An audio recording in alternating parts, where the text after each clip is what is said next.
Nerd Reactor, roll out. James, how's it going? Good.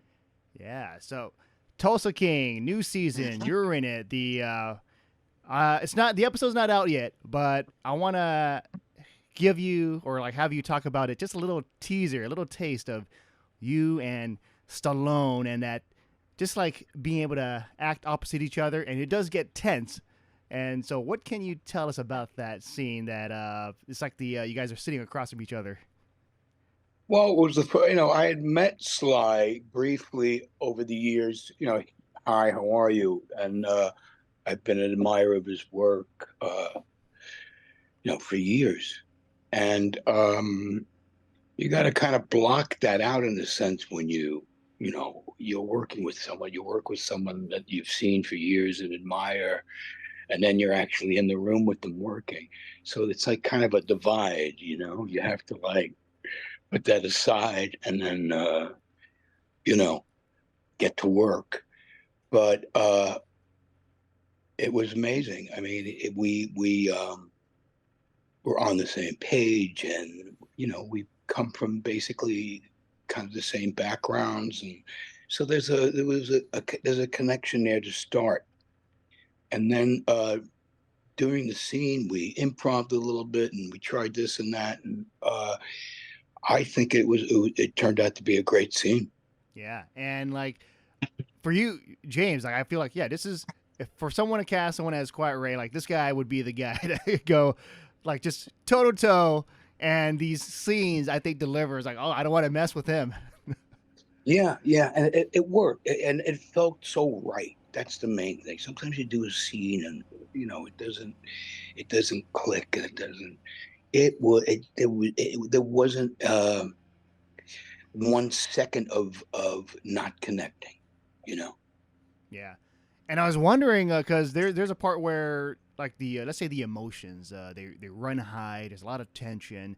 So was there like different ways of conveying that, whether it's through like just being really angry, really pissed off, or there's like some nuances that you try to uh, inject into that? No, I think during the rehearsal of it, we didn't have much time to rehearse. We could You get there and you're ready to do it, basically. It just flowed. It just came out like turning a faucet on. There was no, and it just was so right, you know. Yeah. And you've played a lot of characters that are very gritty. And I was wondering, as an actor, is there like one personality trait that you would take from them in terms of like, oh, this part of this character is actually pretty good, and I like that. Well, I think it's good to find something in a character that's not completely, black and white. You know, you are playing a human being, whether it's evil or monstrous. But yeah, I try to find a human side in that character. Yeah. And you've worked with just a lot of different talents, like let's say Sylvester Stallone, and then also Tarantino. And I was wondering for like each project that you've worked on, has that helped you just building up just how you portray your characters in the future?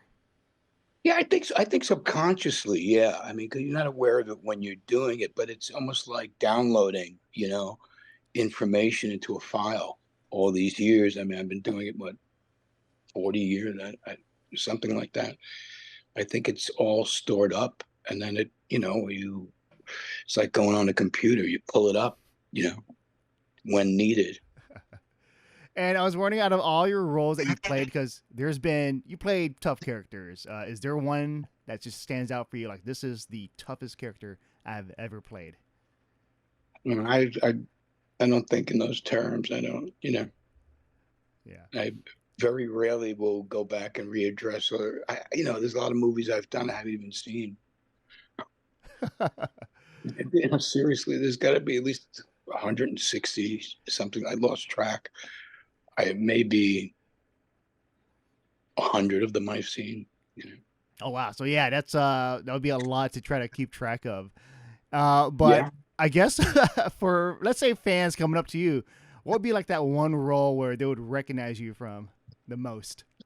It varies, and it's odd too, because people will come up to me and recognize me from Beverly Hills Cop or Donnie Brasco or obscure, really obscure movies, And I'm like, you saw that movie, Working with Quentin, Quentin knew every damn movie I made. Yeah, no, he's yeah. Quentin is a very He's like a walking encyclopedia.